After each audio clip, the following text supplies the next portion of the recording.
Hey guys, Mr. Bowman here. This is the last video. Today we're going to cover over the excellence skills. And let's have a look at our task, which is down the bottom.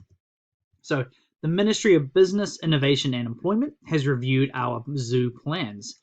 They consider it dangerous, and they reckon members of the public, if they fall off the bridge, they may accidentally fall into an enclosure which has dangerous animals in it. And what they mean by that is, this part of the bridge, if someone falls over, they're going to fall in and possibly get injured from that alligator.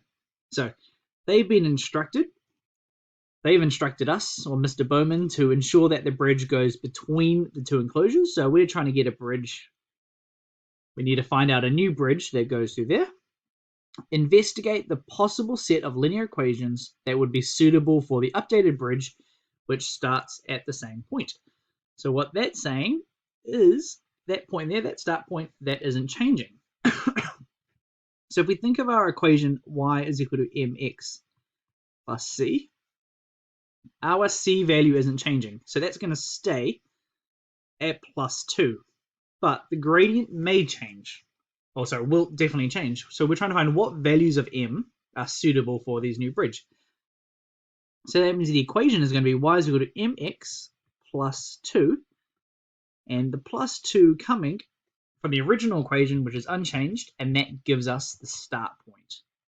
So to answer this question, we need to investigate for solutions where the bridge has no points of interceptions with the parabola, and when the bridge does not touch the Piranha Lake. So we've already looked into that last one a little bit, but let's see how it works with our new linear equation, y equals mx plus 2. So we're going to start off by chopping this page in half. And we're going to start off by investigating the crocodile enclosure first.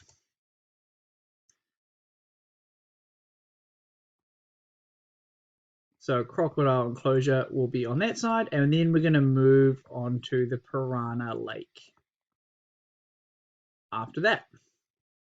So let's get into the math. So our two equations, we know that y is going to be equal to mx plus 2, and so does the equation of our parabola. So we're going to substitute that y into that location. So that means mx plus 2, that's going to be equal to negative 7 divided by 9, x plus 2, x plus 8. That's our initial equation. From there, we can start with our algebra. So let's move that 9 divided by 9 over as a times 9. So that's going to be 9mx plus 18. That's going to be equal to negative 7. Let's expand that bracket while we're on this side. X squared plus 10x plus 16. And finally, let's wrap up by expanding the other side. 9mx plus 18, well, that's going to be equal to 7x squared minus 70x minus 112. And from there, we're now going to move our other bits to the other side. So that means 0 is going to be equal to negative 7x squared minus 70x minus 9mx. That's that part moved to the other side, minus 112 minus 18. And that's that part moved to the other side. We can then look to simplify that, including trying to find or factorize that middle part to ensure we have some values for our discriminant calculation. So 7x squared minus 70, and we're going to put that in a bracket because we're going to take out that x, plus 9m of x minus 130. And if you do expand this, we can check. Negative 70 times x gets us to the negative 70x, and then negative 9m times x gets us the negative 9m there. So from there, we've now got our values for our discriminant. So we know that a is going to be equal to negative 7 from up here. B is going to be equal to negative 70 minus 9m, and that's me expanding that bracket again. And we know that C is going to be equal to negative 130. What we know at this point, there will be no points of interception if b squared minus 4ac is less than 0. So we're going to substitute all of our values above into that equation. So that's going to be negative 70 minus 9m all squared. We're then going to go minus 4 times minus 7 times minus 130. And all of that needs to become less than 0. When we expand that bracket, so that's actually a double bracket, negative 70 minus m, and then another bracket, negative 70 minus 9m. That there is going to be minus, and we do all those numbers, 3,640. All of that needs to be less than 0. We then expand that bracket. That's 4,900 plus 630. Oh, no, sorry, 1,260 m plus 81 m squared minus 3,640. All of that needs to be less than 0. And when we rearrange that, 81 m squared plus 1260 m plus 1260, all of that needs to be less than 0. If we convert that to a quadratic equation, so 81, so we'll kind of do a dotted line over here because we're now changing it a little bit. If all of that is equal to 0, so 81 m squared plus 1,260 m plus 1,260, if that is equal to 0, our first value for m is going to be equal to negative 1.0427, and that was rounded to 40p. And our second value of m would be negative 14.481. So we've got our two values of m. We now need to put it in a bit of an inequality range. So what does that actually mean? So if we draw that equation there, we know it's a positive parabola with those two x-intercepts. So let's have a rough go at drawing that. So it would mostly be on the negative side, and we know it's going to look a bit like this, and that there would be m1, and that there would be m2. We now need to figure out, well, which values of these are below 0, and that's the values in between those two numbers. So in terms of context, so putting that back to context, that means gradients of m will be suitable, so there'll be no solution. So the bridge will not go over, oh, I forgot go, will not go over the croc enclosure when m is between negative 1.072 and negative 14.481. So that there is the range of m values. So if we look back at our graph, so let's rub all that out. If we take that back to the graph, what this is saying is the bridge will need to go there and a steep negative graph, something like that, for there to be no intercepts. So that means potentially any line or any bridge equation in that range could be a suitable solution. Okay, let's have a look at the Piranha case now. So similar deal. We've been given our original equation was y equals mx plus 2. We're going to substitute that into the y value of that equation. So we'll get straight into that. So it'll be x minus 4 squared plus mx plus 2 minus 7 squared, and that comes to 9.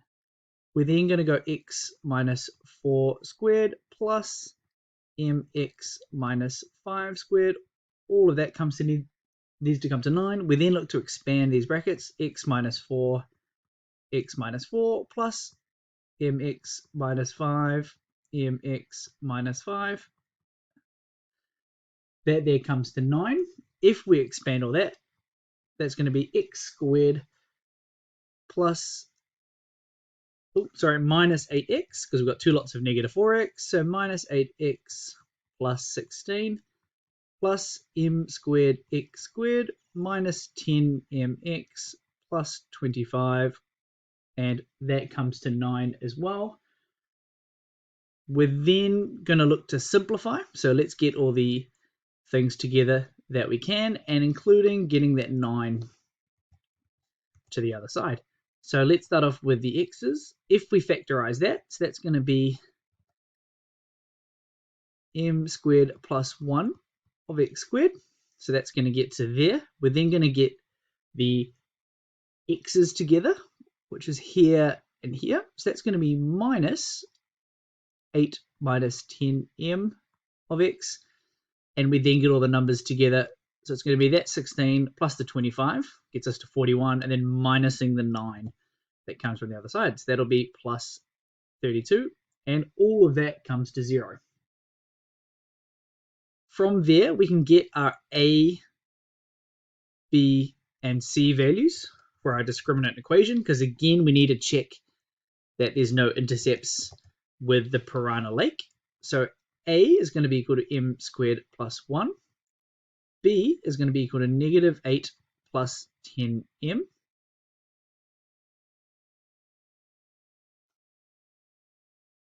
And C is going to be equal to 32.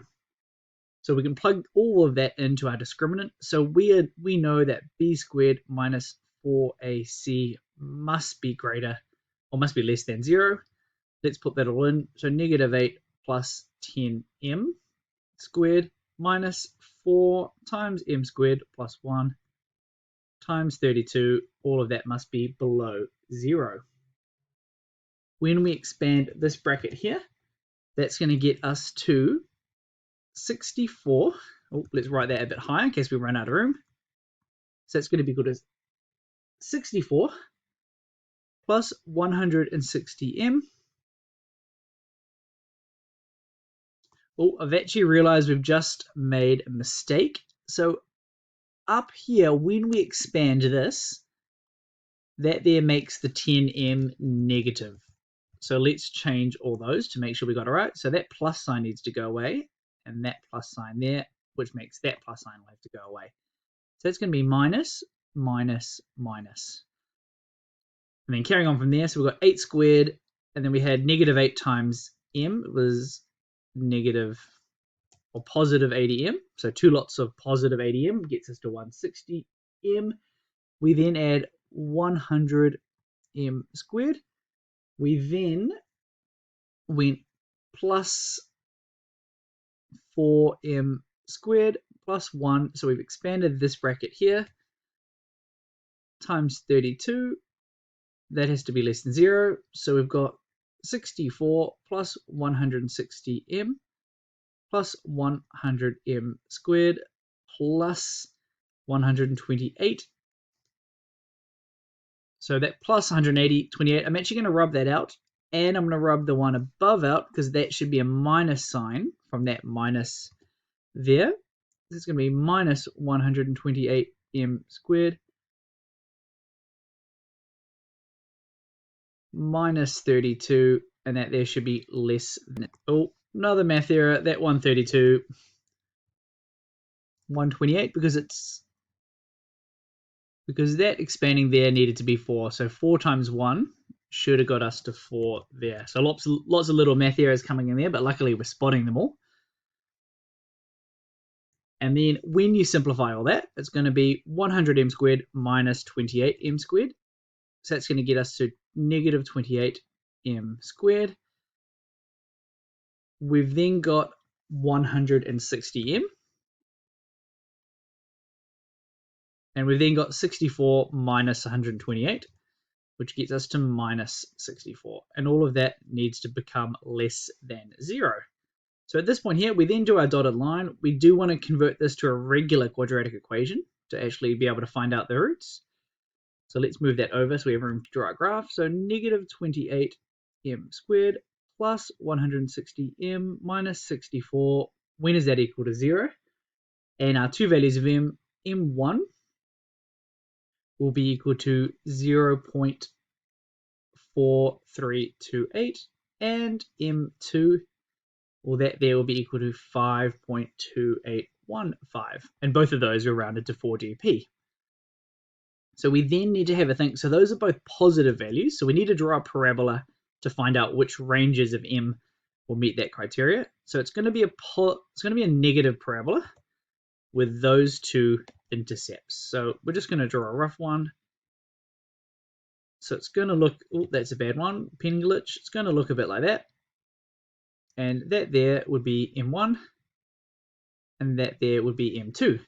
And the values which are negative, well, it's going to be the ones below that and below that. So the bridge will not go over the croc enclosure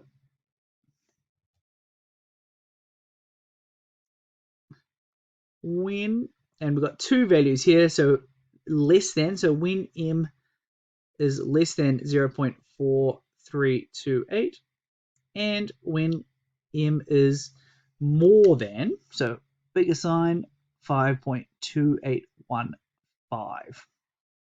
So those are our m values, and there's actually a bit more work after this that we need to do. So we need to have a look at our diagram to think as to what that means. So what I am going to do is I'm going to delete that bottom one there, and I'm going to clear our working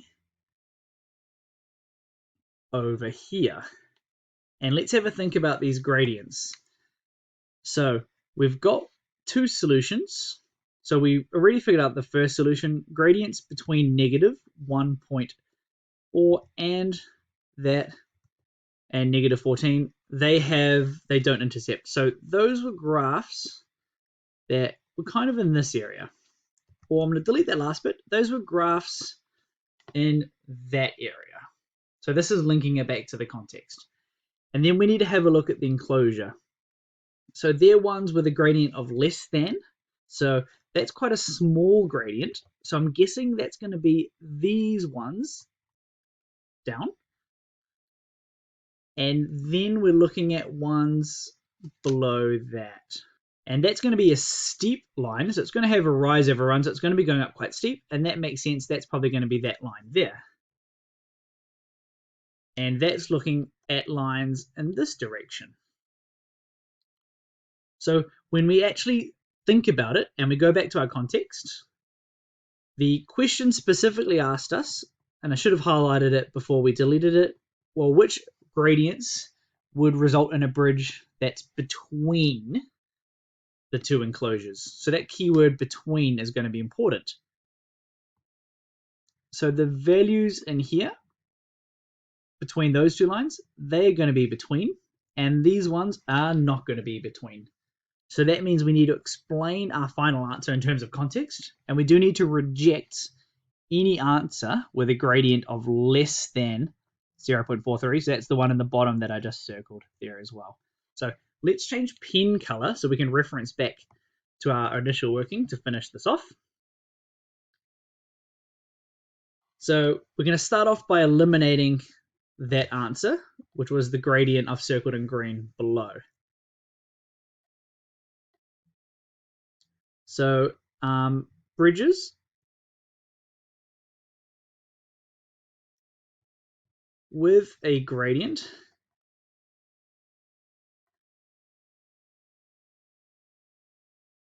below 0.4328 will not lie between the two enclosures and will therefore not be suitable.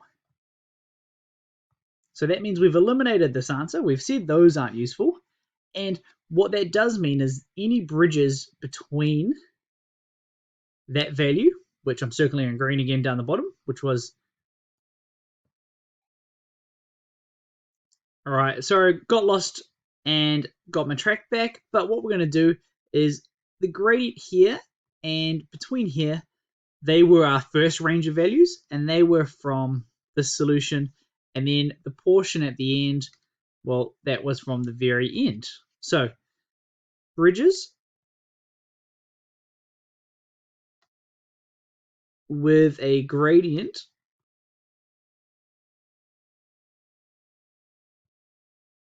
between negative 1.0472 and negative 14.481, and greater than positive 5.2895, again from that bottom corner. Anything that meets those two coordinates, well, they're going to sit between our two enclosures, and they will be valid answers. So they will lie between the two enclosures and will therefore be suitable. And what that does is that wraps up this excellence answer. The question, I suppose, did refer to discuss the linear equations, and we've done that by discussing the gradients in this area. But if you did want to convert that into equation form, that would be the next step if you wanted to add a bit of value to your answer as well. So hopefully you found this excellence example useful. Make sure you get it down, make sure you understand it step by step. Let's go on to the next practice internal now.